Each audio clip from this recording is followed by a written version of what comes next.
আয়েশা বিয়ের আগে তোরে কিন্তু আমি 3বার স্বপ্নে দেখছিলাম। বড্ড খুশি হয়ে গেলেন আয়েশা।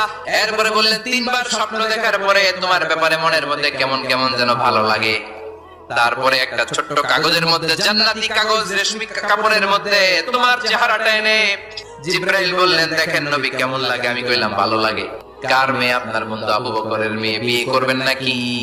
বিষ্ণু বললেন, ও জিবরাইল, তুমি যদি ঘটক হও, আল্লাহ যদি হয় কাজী, আমি মুহাম্মদ বিয়েতে রাজি। বিয়ে হয়ে গেল, কিন্তু ঘরে দামি ফার্নিচার নাই, টাকা পয়সাও তেমন নাই, কিন্তু আছে খালি সুখ। এত ভালোবাসতেন মা আয়েশাকে। মা আয়েশা গ্লাসের যে জায়গা দিয়ে পানি খেতেন, বিশ্বনবী ওই জায়গায় মুখ লাগিয়ে পানি খেত। মা আয়েশা গোশতকে হাড্ডি ফেলে দিলে বিশ্বনবী ওই হাড্ডিটা নিয়ে চষতে শুরু করে দিত। এক বালতি থেকে পানি নিয়ে দুইজনে গোসল করত।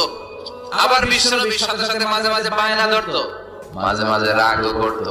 বিশ্বনবী বলেন, আয়েশা কখন তুমি রাগ করো, কখন তুমি আমার